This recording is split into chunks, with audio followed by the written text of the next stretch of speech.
So here we go, we've got our image here. So first things first, before we even worry about getting these autumn leaves, we sort of just want to fix it. So you can see it's a little bit bright, it's a little bit out of there. Selective color is what we're going to use for autumn leaves, but we're just going to quickly go to, where are you? I should know this. It's been a while since I've done this. Here we go, brightness, contrast. Just going to drop the brightness just a little bit. So now that I've done this, you can probably see it, but he is currently vlogging, so but I'm okay with that. It's a creator thing, so it's fine.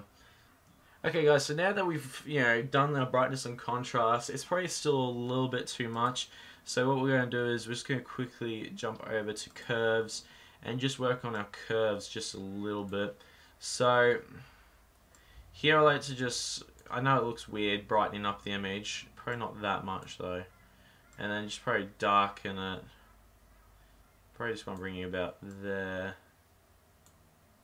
And we'll bring you back down. That sort of just gives it its grey look. I like doing that. Don't ask me why, I just do. Okay, so now we've darkened the image just a little bit. We're going to try to get that autumn leaf look that I was telling you guys about. I like to use selective color for that. So here we go, selective color. Now, I know that these are green, but if you look, you're not doing too much to the actual greens. That's simply because when the sun hits it, to our eyes automatically try to autocorrect an image. It uses our brain, we try to autocorrect it ourselves. That's why we perceive it as green, though in a matter of fact it's actually yellow. So if you guys head to yellow, and then you just drop the sign, as you can see everything around him has changed, the greens, etc, etc. You want to boost the magentas just a fair bit actually.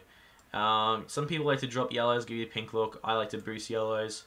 And blacks, I wouldn't really recommend changing blacks at all, simply because if you guys actually look a little bit closer at your image, if you mess around with blacks too much, like you get rid of it, it's going to remove all that color. And you put too much in, it's just going to look like you've drawn it. It looks pretty disgusting. So, but if you go with 0, it brings back some of that white, which gives it back some of its detail. Now, of course, we've still got a problem. There are parts in this image that are still green. Now, these are what we perceive as green because they actually are green. These aren't the yellow bits, these are actually green bits. So we're going to head to green. We're just going to drop the sign. You can see it's sort of made a difference to some of the outer shades over here. If you watch that, yeah, you see it sort of brings out some of that orange and it sort of pops it. We're going to boost the magenta again. This sort of gives it a little bit of a pink, which is fine. And some people boost yellows. I like to just sort of drop yellows just a little bit. And now bring back some of that black, not too much, just a tiny bit. So there we go, our autumn leaf. After this you could do some adjustments of your own. For instance, if you go to, where is it, color lookup, and you just load up a 3D LUT. So there we go, load up a 3D LUT real quick. Of course you can just work around with the opacity just a little bit, just until you get it right. This just sort of darkens up those highlights, sort of brings some of the color back. Of course it's all pretty bland, like the entire thing's just all one color, so this is the point where I like to go here. I like to get the radial gradient out. This is sort of the setup I use, simply because if you go from the center of your what you're trying to capture, your what's the word, it's like not target,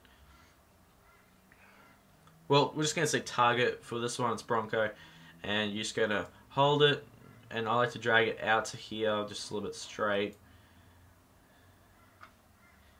And then it'll process it. Like I said, I have a really slow computer, so gradients are a little bit weird to work with.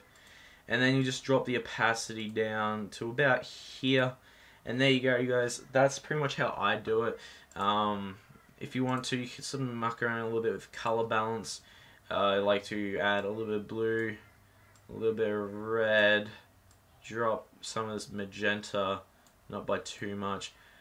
Shadows, I like to drop some of this red, blue, pop up a little bit more red, not too much. And then for the highlights, I like to just give it a nice yellow. and then drop the red just a bit, and that's pretty much, that gives it that full-on color back. Because after you do your color lookup, basically the idea of your color lookup is it added some color, it got rid of some of the basic colors, selective color did the same thing, it got rid of some colors, and then your color balance just sort of popped that color back in. So you've got a fully colorful image again. Make sure you got this layer on, just because if you don't have it on, it's going to keep the, I'm trying to do it with my hands, but it's going to keep basically your edges a bit too bright, and it doesn't sort of, it's not smooth, it just sort of ends abruptly. Because if you, let's say, look at this image from the left and you make your way to the right, it's sort of like it fades in and then it fades out. It's sort of like a video, where if you have it without, it's just constant. I like to see it like that, and it does look much better just like that itself, in my own opinion. So there you go, guys. That is how you get the autumn look in Photoshop. I will, like I said, download Lightroom. Some of my future videos will be a lot better once I get Lightroom. But this is just some simple, basic ways to get your autumn look, and then just some slight adjustments to make your image look much better. If you guys want some more, photography videos, don't forget to like and subscribe. Comment what you guys want me to do for, some sort of Photoshop stuff. Anything really like that, I'm more than happy to do it. Same with Premiere Pro. I will be doing how to make your audio quality better. Josh did it with hardware, telling you how to make your audio quality better with buying hardware. I'm going to show you guys how to do it with software.